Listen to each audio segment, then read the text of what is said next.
Terima kasih Anda masih bersama kami di Kompas Petang. Saya langsung ke Bang Pitra. Bang Pitra, bagaimana dengan bukti-bukti yang dibawa Roy Suryo kemarin? Apakah bisa mematahkan hasil dari lapor Polri yang sudah diumumkan 22 Mei lalu?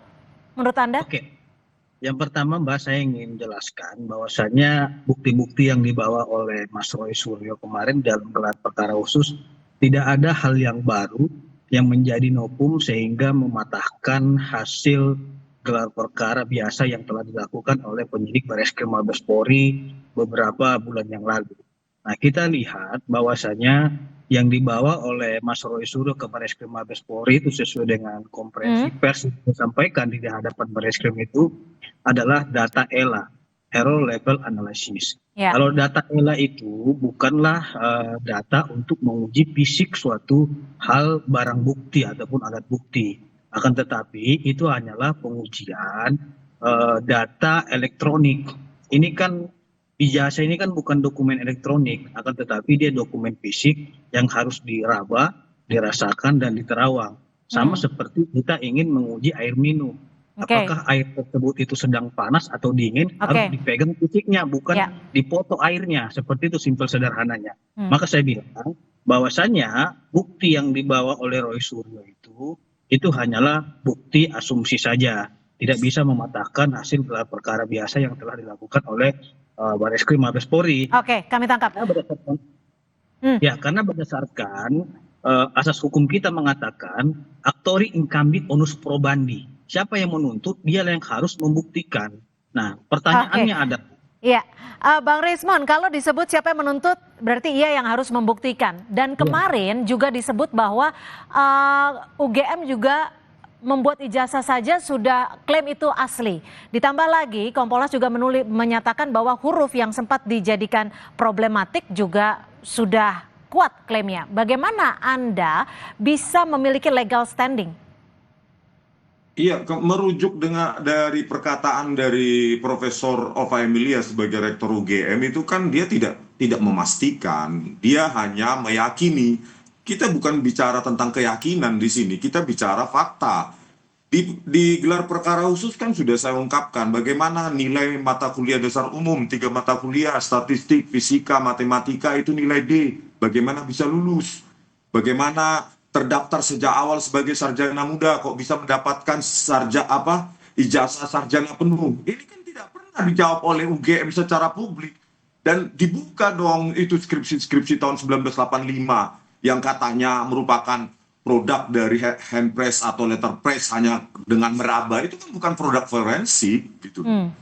Dan kami sudah mengungkapkan semua kemarin. Jadi bukan yang kami lakukan seperti Bukan. Saya ingin sampaikan yaitu menggunakan local binary patterns. Gimana, Mas? Oke, gimana Bang Pitra? Di dalam hukum itu nggak bisa begitu saja segampang itu kita bilang dibuka saja kepada masyarakat. Karena apa? Karena mereka telah menyerahkan kasus ini kepada polisi.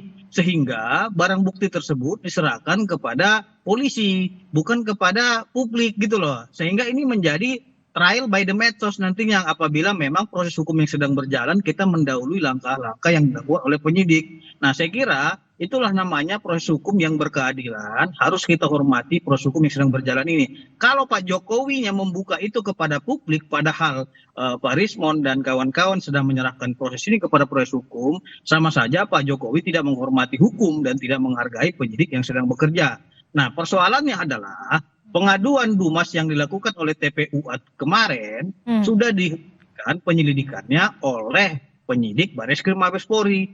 Apa dasar dihentikannya itu? Karena mereka telah melakukan pengujian terkait dengan ijazah itu baik dari segi mikroepiden maupun makroepiden.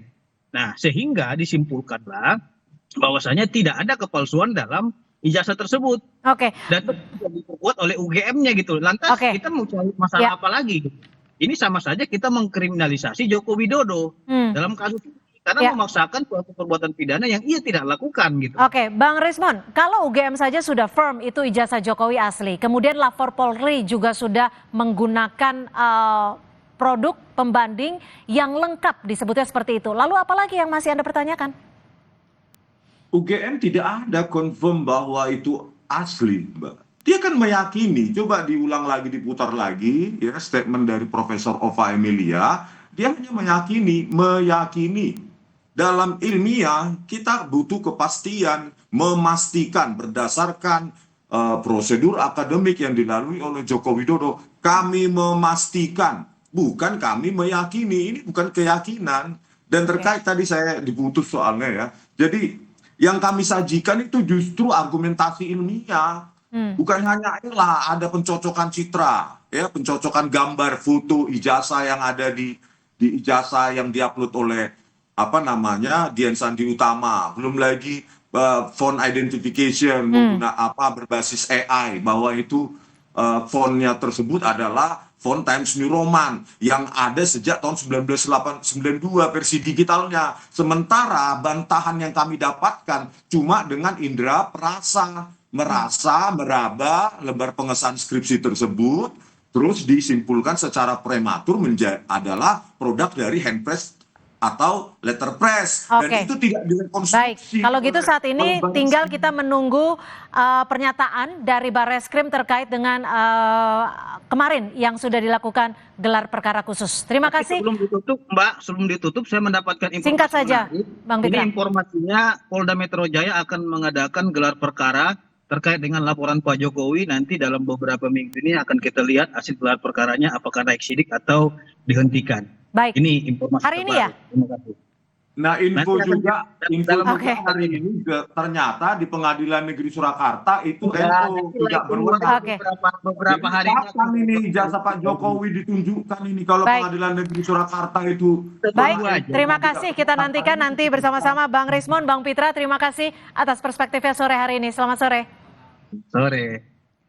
Saudara, informasi lainnya masih akan kami sajikan selepas jeda. Terima kasih.